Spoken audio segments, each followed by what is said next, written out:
So guys हम शुरू कर रहे हैं respiratory physiology chapter 37। The name of the chapter is pulmonary ventilation. ये चैप्टर मैं पूरा गाइडेंस से पढ़ाऊँगी। उसमें जो भी कॉन्सेप्ट्स होंगे और जो भी इंपॉर्टेंट चीज़ें होंगी मैं आप लोगों को ज़रूर बताऊँगी। सो अगर आप लोग नोट्स बनाना चाहते हैं तब भी अच्छा है, नोट्स बना लें, या फिर अगर आप बुक्स से डायरेक्ट रीड करके पढ़ना चाहते हैं तो बुक्स में भी आप पढ़ सकते हैं। The main thing in physiology is concepts. आपके कॉन्सेप्ट्स क्लियर होंगे तो फिजियोलॉजी का वाइवा एमसीक्यू सब निकल जाएगा। So let's begin the chapter. So the first thing we will learn is what is pulmonary ventilation. असल में पल्मोनरी वेंटिलेशन होती क्या है? So it is the inflow and outflow of air between atmosphere and lung alveoli. Simple सी बात है, जो कि एटमॉस्फेरिक एयर है, जो हवा में हम सांस ले रहे हैं। हम इनफ्लो ऑफ एयर मीन्स हम जब इंस्पायर कर रहे हैं, एयर को हम अंदर ले रहे हैं लंग्स में, ठीक है। और आउटफ्लो ऑफ एयर यानी कि हम जब सांस बाहर कर रहे हैं, सांस को बाहर खींच रहे हैं, तो उसे हम क्या कहते हैं? Pulmonary ventilation. It means inhalation and expiration. Okay,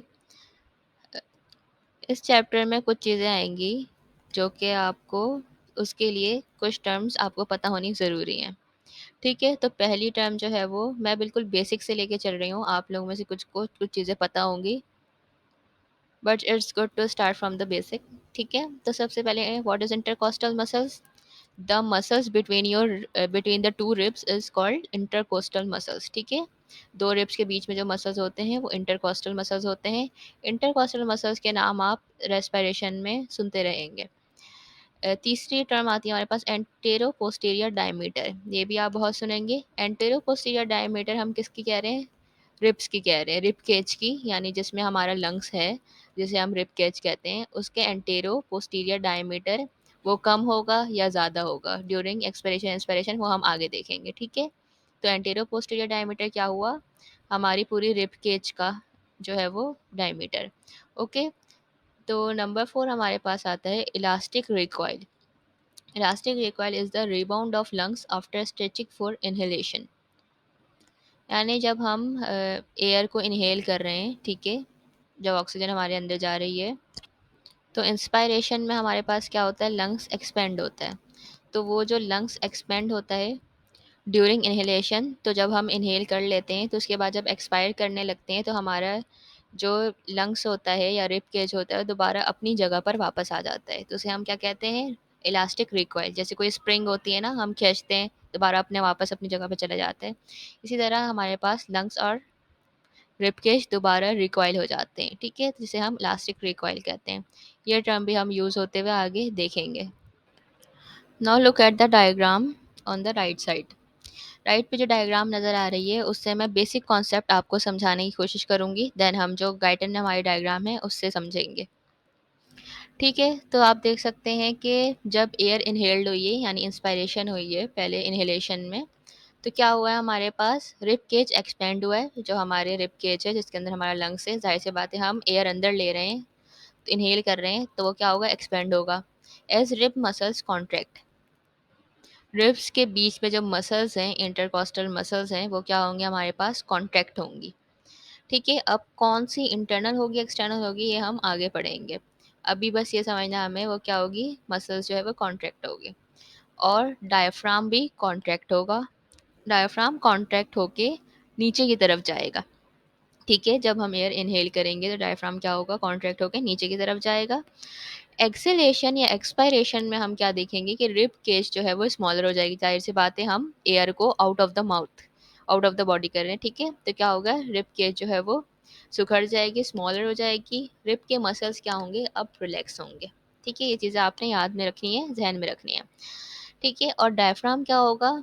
जो चीज़ इनहेलेशन में हो रही थी उसके अपोजिट जो है वो एक्सेलेशन में हो जाएगी, ठीक है। डायफ्राम जो है वो ऊपर चला जाएगा, यानी diaphragm moves up. This is the basic structure of this chapter. So now we come to the muscles of respiration, muscles of inspiration and muscles of expiration, ठीक है। तो पहले हम देखेंगे muscles of inspiration। Core muscles यानी जो बहुत important muscles है जिनके बगैर इंस्पायरेशन नहीं हो सकती, ठीक है। वो कौन से हमारे पास, external intercostal muscles. Intercostal muscles मैंने बताए थे, रिब्स के बीच में जो मसल्स होते हैं हम उन्हें उन्हें हम इंटरकोस्टल मसल्स कहते हैं। सो एक्सटर्नल इंटरकोस्टल मसल्स जो कि बाहर के साइड पे होंगे वो हमारे क्या होंगे, एक्सटर्नल इंटरकोस्टल मसल्स। ठीक है, इनका फंक्शन क्या होगा, जब external intercostal muscles contract to elevate ribs, यानी ये लिफ्ट को क्या करेंगे, पुशेस अपवर्ड, अपवर्ड की तरफ लेके जाएंगे इंस्पायरेशन के दौरान। डायफ्राम, डायफ्राम जो है इंस्पायरेशन में क्या करता है, कॉन्ट्रैक्ट करता है ताकि थोरेसिक कैविटी जो है वो एक्सपेंड हो सके। ठीक है, एयर अंदर आ सके, ज़्यादा जगह मिल सके। ठीक है, तो क्या होगा, डायफ्राम कॉन्ट्रैक्ट होगा। सेकंड आता है हमारे पास एक्सेसरी मसल्स। एक्सेसरी मसल्स आएंगे हमारे पास, स्टर्नोक्लेडोमास्टोइड कॉन्ट्रैक्ट टू एलिवेट स्टर्नम। ठीक है, स्टर्नम किस तरह एलिवेट हो रहा है, रिब्स क्या कर रही हैं, ये सब जो है वो हम अभी आगे चलकर उसका कॉन्सेप्ट देखेंगे। ठीक है, अभी जस्ट मैं आपको इंट्रोडक्शन करवा रही हूँ मसल्स से। ठीक है, कौन कौन से मसल्स जो है वो रेस्पिरेशन में काम करते हैं। सही है, स्टेनोक्लीडोमास्टोइड हो गया। हमारा स्टेनोक्लीडोमास्टोइड हमारी गर्दन की तरफ होता है। ठीक है, on the neck. Pectoralis minor, pectoralis minor जो है वो हमारा contract to pull ribs outward. ठीक है, रिब्स को जो है वो बाहर की तरफ करने में कॉन्ट्रैक्ट कर होकर रिब्स को जो है वो आउटवर्ड पुल करवाता है। ठीक है, बाहर की तरफ करवाता है, पेक्टोरालिस माइनर। देन हमारे पास आता है मसल्स ऑफ एक्सपायरेशन। एक्सपायरेशन के कोर मसल्स जो है वो हमारे कौन से हैं, इंटरनल इंटरकोस्टल मसल्स। जब इंटरनल इंटरकोस्टल मसल्स कॉन्ट्रैक्ट होगा तो रिब्स क्या होंगे हमारे पास, नीचे की तरफ जाएंगे, डाउनवर्ड्स। ठीक है, उसके बाद आता है देन हमारे पास डायफ्राम। हमें पता है, अब पीछे भी हम पढ़ चुके हैं, डायफ्राम क्या करेगा, रिलैक्स हो जाएगा थोरेसिक कैविटी को रिड्यूस करने के लिए। अब हम एक्सपायर कर रहे हैं ना, एयर को जो है वो बाहर जाना है, तो हमारे क्या होगा, रिब केज कॉन्ट्रैक्ट होगा। ठीक है, एक्सपेंड नहीं होगा। एक्सेसरी मसल्स में हमारे पास आता है एब्डोमिनालिस। ठीक है, कॉन्ट्रैक्ट टू कॉम्प्रेस एब्डोमेन। एब्डोमिनालिस जो है वो हमारा एब्डोमेन का मसल है, हमारे पेट पे होता है। क्वाड्रेटस लंबोरम, ये मसल भी एब्डोमेन का है। ये क्या करता है, कॉन्ट्रैक्ट करता है ताकि ये रिब्स को जो है वो नीचे की तरफ लेके जा सके। So these are the muscles which are help in the respiration. आगे क्या मैकेनिज्म है वो हम देखते हैं। तो ये कुछ चीज़ें हैं जो कि मैंने गाइडेंस से ली हैं, इनको शॉर्ट करके कॉन्सेप्चुअल वे में लिखी है ताकि आप लोग ये चीज़ें याद रहें। ठीक है, लिए मैंने गाइडेंस से ही है। मैकेनिक्स ऑफ पल्मोनरी वेंटिलेशन में गाइडेंस में हमारे पास लिखा हुआ है, lungs can be expanded and contracted in two veg.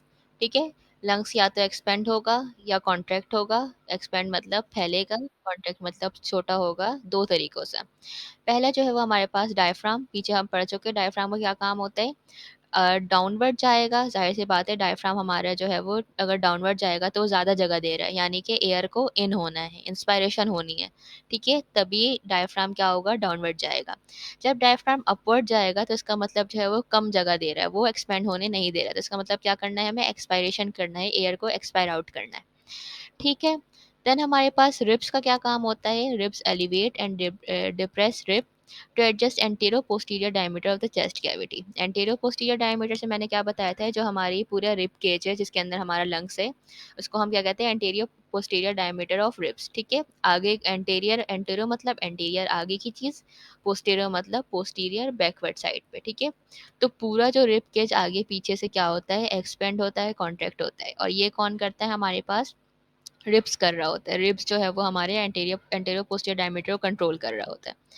जाहिर सी बात है, एंटीरियर पोस्टीरियर डायमीटर ज़्यादा होगा ड्यूरिंग इंस्पायरेशन, क्योंकि हम हवा को, एयर को अंदर इनहेल कर रहे हैं। ठीक है, जब एयर को हम एक्सहेल आउट कर रहे हैं तो लंग्स क्या होगा, कॉन्ट्रैक्ट होगा, सुखड़ेगा।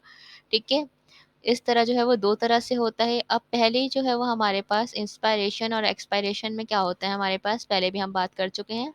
इंस्पायरेशन में डायफ्राम कॉन्ट्रैक्ट, लंग्स डाउनवर्ड जाएगा। एक्सपायरेशन में डायफ्राम रिलैक्स होगा, तो एयर आउट, यानी कि एक्सपायरेशन हम कर रहे होंगे। एयर आउट जो है वो इलास्टिक रिकॉइल भी होता है हमारे पास, चेस्ट वॉल के मसल्स भी होते हैं, एब्डोमिनल स्ट्रक्चर जो हमने पीछे एब्डोमिनल मसल्स पढ़े हैं, एब्डोमिनालिस, क्वाड्रेटस लंबोरम, वो चीज़ें भी इसमें हेल्प करती हैं। नंबर टू, दूसरी तरह से रेस्पिरेशन किस तरह से होती है, हमारे पास रिब्स रेज। ठीक है, जब रिब जो है वो हमारा रेस करेगा, लंग क्या होगा, एक्सपेंड होगा। ये पीछे भी हम पढ़ चुके हैं, फिर एक बार मैं रिपीट कर दे रही हूँ क्योंकि गाइडेंस में इस तरह हमारे पास लिखा हुआ है। Sternum forward away from spine. Sternum जो है वो हमारा क्या होता है, फॉरवर्ड, जैसे हम इंस्पायर करेंगे यानी हम एयर को अंदर इनहेल करेंगे तो क्या होगा, स्टर्नम अवे फ्रॉम स्पाइन यानी वर्टेब्रा से अवे जाएगा, ठीक है, आगे की तरफ होगा, ठीक है, फॉरवर्ड आगे की तरफ मूव करेगा हमारा स्टर्नम, ठीक है। और एंटेरो पोस्टीरियर डायमीटर जो है वो हमारे चेस्ट केविटी 20% इंक्रीज हो जाएगी, ठीक है। जाहिर सी बात है हम इनहेल कर रहे हैं, इनहेलेशन कर रहे हैं, तो चेस्ट कैविटी 20% इंक्रीज हो जाएगी उसका साइज। मसल्स की लिस्ट ये दी हुई है, पीछे हम मसल्स पढ़ चुके हैं कि कौन कौन से मसल्स जो है वो हेल्प करते हैं हमारे एक्सपायरेशन एंड इंस्पायरेशन में। So this is the diagram given in the Guyton. Inspiration वाली साइड पे आप देख सकते हैं, व्हेन एयर इन्स यानी कि जब हम सांस लेते हैं, एयर जो है वो हमारे लंग्स में आती है। राइट साइड पे लिखा हुआ है elevated rib cage, rib cage क्या होगा, एलिवेट होगा, ठीक है। इंक्रीज वर्टिकल डायमीटर, जाहिर सी बात है जब एयर हमारे लंग्स में आ रही है तो वर्टिकल डायमीटर इंक्रीज होगा, ठीक है। ये सब मैं आपको पहले बता चुकी हूँ, मगर अभी डायग्रामेटिक रिप्रेजेंटेशन जो हमारी बुक में है उससे एक बार फिर बता दें ताकि आप लोगों को याद करने में प्रॉब्लम ना हो। Increase anteroposterior diameter, external intercostal muscles contract होंगे और इंटरनल इंटरकोस्टल मसल्स रिलैक्स्ड हो जाएंगे, डायफ्रागमेटिक कॉन्ट्रैक्शन होगी, ठीक है। और इसी के सारे अपोजिट चीज़ें जो है वो एक्सपायरेशन में हो जाएंगी। एक्सपायरेशन में हमारे पास इंक्रीज चीज़ क्या है, हमारे पास एब्डोमिनस मसल्स जो कॉन्ट्रैक्ट होंगे, ठीक है, एब्डोमिनालिस मसल्स एंड क्वाड्रेटस लंबोरम,